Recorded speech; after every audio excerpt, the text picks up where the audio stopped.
Halo teman-teman, balik lagi sama saya Rati Effendi, dosen Ilmu Komunikasi Universitas Pasundan, Bandung. Selamat datang kembali di channel saya, di mana teman-teman akan lebih tahu, lebih paham, dan juga lebih ngerti tentang segala sesuatu yang berkaitan dengan ilmu komunikasi. Tentunya dengan cara yang menyenangkan dan pastinya akan bikin teman-teman semua auto ngerti. Nah, teman-teman, video-video yang saya buat ini bukan semata-mata untuk teman-teman yang lagi belajar ilmu komunikasi aja, tapi untuk seluruh umat manusia di muka bumi ini, karena selama kita hidup, kita nggak bisa lepas dari yang namanya komunikasi. Ada yang minta lagi dan lagi ngebahas tentang komunikasi pembangunan. Nah, selanjutnya poin yang kedua dalam komunikasi pembangunan, artinya dalam hal-hal yang perlu diperhatikan oleh pemerintah adalah memperhatikan perbedaan antara rencana program dan implementasinya seperti apa. Sebuah program yang digelontorkan, yang dilancarkan tentu saja harus difikirkan efeknya seperti apa. Seperti misalnya program yang beberapa tahun kemarin dijalankan oleh BNPB mengenai Sungai Citarum, yakni Citarum Harum. BNPB memiliki program untuk membuat Citarum menjadi bersih kembali seperti dahulu. Implementasinya tentu saja demi kebaikan bersama, walaupun selama menjalankan programnya itu tentu saja berdarah-darah. Maksud saya susah banget untuk bikin Citarum bersih itu, dimana kita tuh mungkin kalau misalnya teman-teman ingat di video saya yang sebelum-sebelumnya itu ada statement saya waktu itu saya diajak sama BNPB berdiri di atas sampah, di bawahnya sungai dan saya tidak tenggelam. Artinya itu udah bener-bener padet gila sampahnya, dan ujung-ujungnya pemerintah membuat program untuk membersihkan Citarum Harum kembali, maksudnya bersih lagi gitu ya. Nah, kemudian selanjutnya memperhatikan perbedaan dampak yang dirasakan masyarakat. Ini dia, membangun sesuatu, membangun negara, membangun sebuah daerah tentu saja niatnya untuk kebaikan bersama. Kayak misalnya apa yang dilakukan pemerintah, bikin jalan tol di mana-mana. Sekarang udah ada lagi namanya kereta cepat. Nah, yang saya seneng dari program kereta cepat yang ini, pemerintah itu kan tentu saja kalau misalnya bikin sebuah proyek, itu pasti banyak rumah warga yang harus digusur. Nah, kalau zaman dulu kita dengar penggusuran itu sesuatu yang mengerikan, di mana masyarakat betul-betul dirugikan. Tapi apa yang terjadi sekarang? Masyarakat itu benar-benar 100% diuntungkan. Banyak banget orang kaya baru dari apa? Dari pembebasan lahan yang dibayar oleh pemerintah. Artinya dalam hal ini pemerintah memberikan ganti rugi yang benar-benar jauh keren dari kata-kata sepadan, di atas kata-kata sepadan. Dan udah nggak ada lagi orang-orang yang bilang, aduh rumah aku digusur, dalalala, sedih ya untuk gara-gara rumahnya digusur. Tapi di sekarang mereka bilang, wah sekarang tuh kita kalau mau beli harus deketin proyek pemerintah. Kenapa? Karena nanti digantinya gede, miliaran dan lain sebagainya. Ini tips apa-apa ya? Oke, lanjut. Nah, memperhatikan juga klaim pemerintah dan masyarakat. Tentu saja setiap proyek yang dibangun oleh pemerintah, mereka mengklaim bahwa proyek tersebut akan memberikan keuntungan bersama, baik untuk masyarakat maupun untuk pemerintah. Nah, klaim tersebut harus bisa benar-benar diwujudkan. Jangan sampai hanya pemerintah saja yang diuntungkan, tapi masyarakat sama sekali tidak diuntungkan atau malah dirugikan. Oke, selanjutnya komunikasi penunjang pembangunan. Istilahnya kita singkat jadi KPP lah ya. KPP lahir dari birokrasi UN melalui proyek UNDP. Kalau misalnya teman-teman masih ingat ya, proyek UNDP yang digalang oleh pemerintah pusat itu pusat banget, yakni PBB.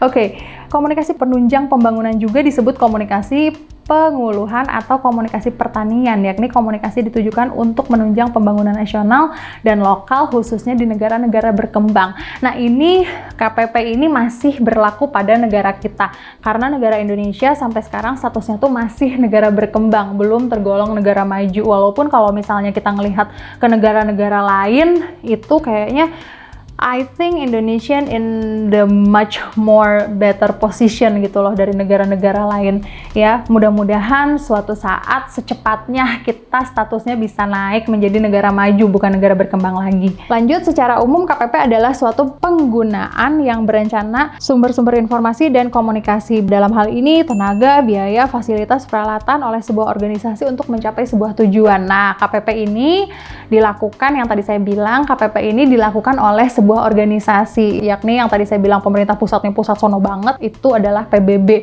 Perserikatan Bangsa-Bangsa.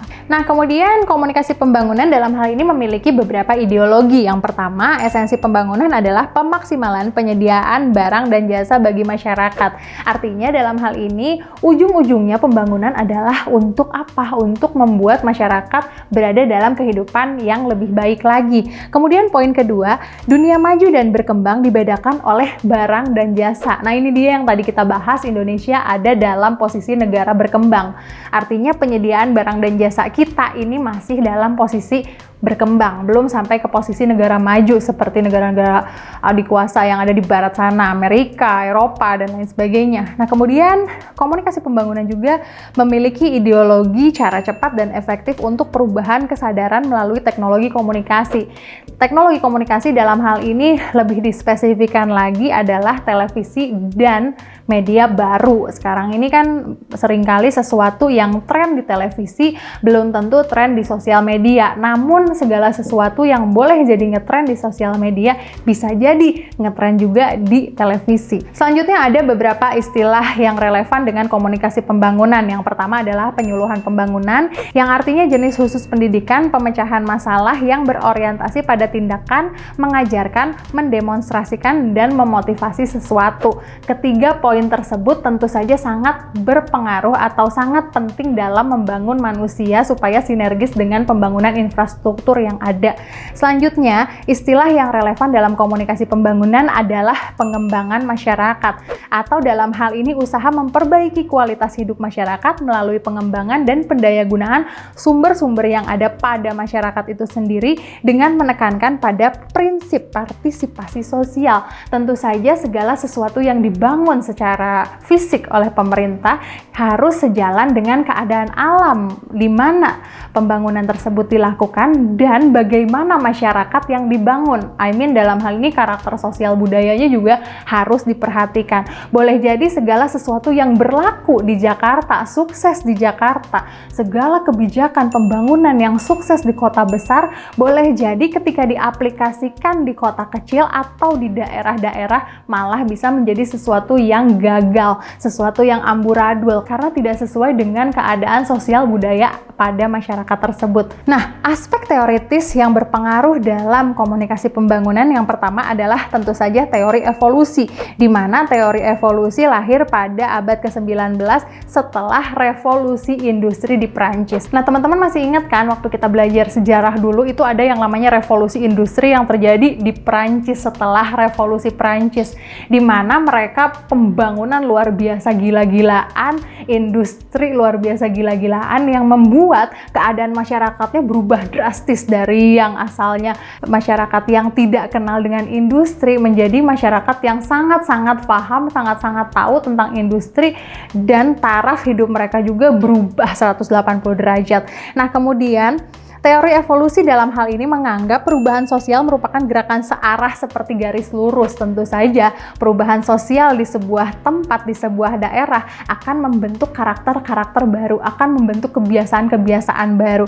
Selanjutnya, masyarakat berkembang dari primitif menuju masyarakat maju. Semoga saja yang terjadi pada kita sekarang, kita bisa bilang ini merupakan salah satu perjalanan evolusi yang dipaksakan oleh pandemi COVID-19 ini. Semoga saja masyarakat kita ini menjadi masyarakat yang bukan primitif lagi tapi lebih maju. Selanjutnya, teori evolusi membaurkan antara perdagangan subjektivitas tentang nilai dan tujuan akhir dari perubahan sosial itu sendiri. Secara tidak sadar sebetulnya kita sedang ada pada era perubahan dalam trading ya, dalam perdagangan.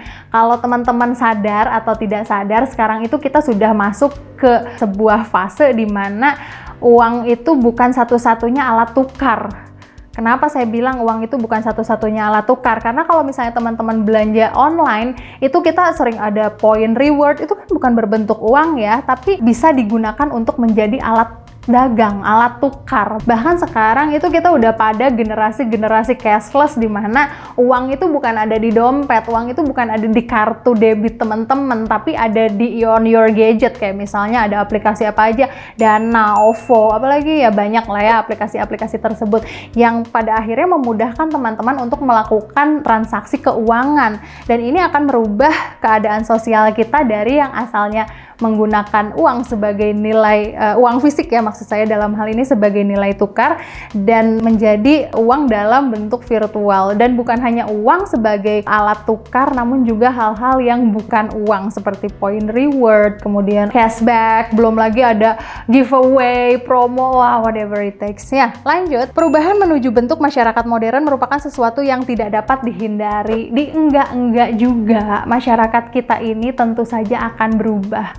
Banyak banget pengusaha-pengusaha yang bilang sama saya dulu ya, sebelum ada pandemik seperti ini, mereka bilang bahwa kita mah anti sama online, kita sih senengnya jualan langsung aja. Namun setelah ada pandemik seperti ini, mau tidak mau kita dipaksa, dipush untuk mengikuti cara baru, dimana pada akhirnya membuat masyarakat berevolusi dari masyarakat primitif ke masyarakat modern. Saya harap COVID ini bisa memberikan dampak positif, walaupun yang kita hadapi sekarang benar-benar menakutkan, tapi saya harap ini bisa menjadi sebuah trigger untuk masyarakat kita menuju masyarakat yang lebih modern lagi. Amin. Teori selanjutnya yakni teori fungsionalisme, banyak dipengaruhi oleh Talcott and Parsons. Asumsi teori ini nomor 1, masyarakat manusia tidak ubahnya sistem pada organ tubuh manusia. Maksudnya dalam hal ini kita ini, sekumpulan masyarakat ini layaknya organ tubuh kita nih ya. Kalau kita nggak dikasih makan, kita bakal lapar bakal nggak bisa mikir bakal lemes terus, domino seperti saya bilang. Nah, sama halnya dengan masyarakat kita, masyarakat di seluruh dunia, coba aja satu aja hal dicabut, pasti akan ngefek ke semuanya. Sekarang saya kasih contoh lagi, COVID lagi sebagai contoh, kita dikasih pandemik yang seperti ini, artinya apa? Kebebasan kita dicabut, kemudian hal tersebut membuat kebiasaan-kebiasaan baru kita menjadi sebuah acuan baru. Makanya pemerintah tuh nyebutnya adaptasi kebiasaan baru. Kemana-mana sekarang harus pakai masker, jajan juga nggak bisa sembarangan. Kalau dulu kita jajan bubur, bodo amat ya, si emangnya ngambil pakai tangan, kita nggak merasa risih. Kenapa contohnya bubur? Karena baru tadi pagi saya beli bubur dan kita nggak jadi beli bubur gara-gara emangnya nggak pakai sarung tangan, nggak pakai masker. Coba kalau belum pandemik pasti kita bodo amat, yang penting perut kenyang. Kalau sekarang lihat emangnya kayak gitu, pada akhirnya memberikan pembelajaran untuk saya, kalau mau belanja bawalah sarung tangan plastik dan masker. Buat apa? Buat dikasihin ke pedagangnya, mereka pakai sarung tangan dan pakai masker buat melayani kita supaya kita merasa sama-sama aman gitu. Artinya dalam hal ini sesuatu yang dicabut dari salah satu organ manusia tentu saja akan mempengaruhi semuanya. Sama halnya ketika sesuatu dicabut dari sekelompok masyarakat, tentu saja akan mempengaruhi semuanya. Poin kedua, memahami manusia dapat dipelajari seperti memahami bagian tubuh yang teratur. Bagian tubuh yang teratur contoh saja perut kita. Satu kali perut kita mules nih, kamu teman-teman dikasih rasa mules, pasti nggak pengen pergi kemana-mana.